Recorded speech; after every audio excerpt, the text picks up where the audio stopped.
រឿងបរោះកុហក4នាក់កំណត់ចំណាំដកស្រង់ចេញពីកម្ពុជាសូរិយាលេខ789ឆ្នាំ1937ទំព័រ122គ្មានឈ្មោះអ្នករៀបរៀងទេរឿងបរោះកុហក4នាក់កាលពីព្រេងនាយមានបរោះកុហក4នាក់មកជួបជុំគ្នារួមគំនិតគិតដើរទៅឆោបបោកបញ្ឆោតយកទ្រព្យសម្បត្តិគេនៅគេហដ្ឋានឆ្ងាយពីលំនៅរបស់ខ្លួនព្រមព្រៀងគ្នាស្រេចហើយក៏នាំគ្នាដើរទៅលុះទៅយូរបន្តិចបានជួបប្រទះនឹងតាចាស់ដូនចាស់2នាក់ជាអ្នកធ្វើចំការកបាសនៅក្បែរមាត់ទន្លេមួយដែលឆ្ងាយពីស្រុកភូមិគេ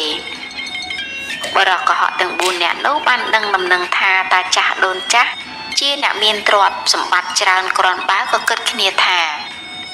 យើងត្រូវនាំគ្នាឈប់នៅទីនេះដើម្បីភូតកុហកយកទ្រព្យសម្បត្តិតាចាស់ដូនចាស់នេះឲ្យបានបរោះ4នាក់នោះទៅដល់សួរតាចាស់ដូនចាស់ថាអោតាយាយអើយយើងខ្ញុំទាំង4នាក់នេះមកពីស្រុកឆ្ងាយណាស់ខំត្រាច់ដើររកអ្នកឯណាដែលចេះដឹងព្រោះយើងខ្ញុំចង់ដឹងរឿងព្រេងពីបុរាណនាយមកតែវេលានេះបានមកជួបនឹងតាយាយប្រហែលជាដឹងរឿងបុរាណខ្លះមិនខានបើដូច្នោះសូមនិយាយរឿងនិទានព្រេងមួយឲ្យចៅស្ដាប់បន្តិចតាចាស់ដូនចាស់ក៏ឆ្លើយតបទៅបរិសុទ្ធទាំង4នាក់ថាចៅអើយចៅតាំងពីក្មេងដល់ចំណាស់ប៉ុណ្ណេះហើយតាយាយគ្មានចេះរឿងព្រេងអ្វីទេសូមចៅអញ្ជើញទៅរកសួរអ្នកឯទៀតចោះបរិសុទ្ធទាំង4នាក់ក៏ជម្រាបទៅតាយាយវិញថាអោតាយាយអើយបើប្រសិនជាមានគេចេះរឿងព្រេងនោះតាយាយចង់ស្ដាប់ឬទេអោចៅអើយតាយាយចង់ស្ដាប់ណាស់តែរកអ្នកណាចេះគ្មានបរិសុទ្ធទាំង4នាក់ក៏ជម្រាបទៅតាយាយវិញដោយកិច្ចកលផងនឹងបោកយកទ្រព្យសម្បត្តិតាចាស់ដូនចាស់នោះឲ្យបានដោយងាយថាយើងខ្ញុំទាំង4នាក់នេះចេះខ្លះដែរព្រោះបានដឹងពីចតាខ្ញុំគាត់និទានប្រាប់តែរឿងនេះបើនិយាយទៅកាលណាតាយាយត្រូវតែជឿទើបខ្ញុំនិទានប្រាប់បានតាយាយក៏ព្រមព្រៀងឲ្យបរិសុទ្ធទាំង4នាក់នោះនិយាយបរិសុទ្ធទី1ចាប់អត្ថាធិប្បាយរឿងកុហកជាដំបូងឡើងថាការខ្ញុំនៅក្នុងផ្ទៃម្ដាយខ្ញុំបានចំនួន3ខែម្ដាយខ្ញុំគាត់ចង់ពិសាផ្លែទុរេននៅមុខផ្ទះខ្ញុំដើមវាមានកម្ពស់ប្រហែល8ព្យាមហើយមានផ្លែតែមួយផងគាត់មិនដឹងគិតដូចម្ដេចនឹងបានផ្លែនោះមកពិសាលោកខ្ញុំបានដឹងថាគាត់ចង់ពិសាខ្ញុំក៏ចេញពីផ្ទៃតែគាត់តាមទ្វារមាសឡើងទៅបេះទុរេននោះយកមកជូនគាត់ពិសារួចស្រេចខ្ញុំត្រឡប់មកចូលក្នុងផ្ទៃគាត់វិញបរិសុទ្ធទី2ថាកាលខ្ញុំនៅក្នុងផ្ទៃម្ដាយខ្ញុំបានចំនួន6ខែឃើញគាត់នឿយហត់លំបាកនឹងធ្វើស្រែចម្ការច្បារដំណាំពេក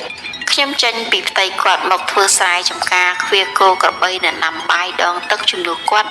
ពីព្រឹកព្រហៀមលុះល្ងាចអស់ការងារខ្ញុំក៏ចូលទៅក្នុងផ្ទៃម្ដាយខ្ញុំវិញជារៀងដរាបមកបរិសុទ្ធទី3ថាអោតាយាយអើយខ្លួនខ្ញុំនេះជាទេវបុត្រច្បត់ចុះមកចាប់បដិសន្ធិនឹងម្ដាយខ្ញុំសពថ្ងៃនេះខ្ញុំចេញពីទ្វារមាសវេលាណាបានមកនៅបម្រើគាត់សពសារពើដល់ខ្ញុំចាស់ទៀតនឹងស្លាប់ខ្ញុំសូមចូលក្នុងផ្ទៃម្ដាយខ្ញុំវិញដើម្បីកុំឲ្យស្លាប់តន់ហើយក៏កើតម្ដងទៀតបានជាក្មេងឡើងវិញបរិសុទ្ធទី4ថាខ្លួនខ្ញុំនេះចាប់តាំងពីមាននឹងផ្ទៃម្ដាយកាលណាមកខ្ញុំរក្សាសិល5ចាំសិល8តែសិលខ្ញុំប្លែកពីសិលអ្នកទាំងពួង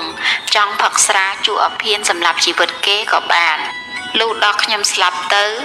កើតជាទេវតាសោយរាជសម្បត្តិនៅឋានសួគ៌បរិសុទ្ធទាំង4នាក់នោះនិយាយភូតកុហកគ្រប់គ្នាហើយក៏សួរទៅតាចាស់ដូនចាស់ថារឿងខ្ញុំនិទានជម្រាបទាំងប៉ុន្មាននេះតើតាយាយជឿទេតាយាយឆ្លើយតបទៅវិញថារឿងនេះតាយាយជឿហើយចៅតែក្នុងគំនិតគាត់ទាំង2នាក់គិតឃើញស្រេចថាបរិសុទ្ធទាំងនេះសុទ្ធតែនិយាយកុហកទាំងអស់បរិសុទ្ធទាំង4នាក់នោះតប្រាជ្ញាក៏ឲ្យតានោះនិយាយរឿងប្រាប់ម្ដងវិញ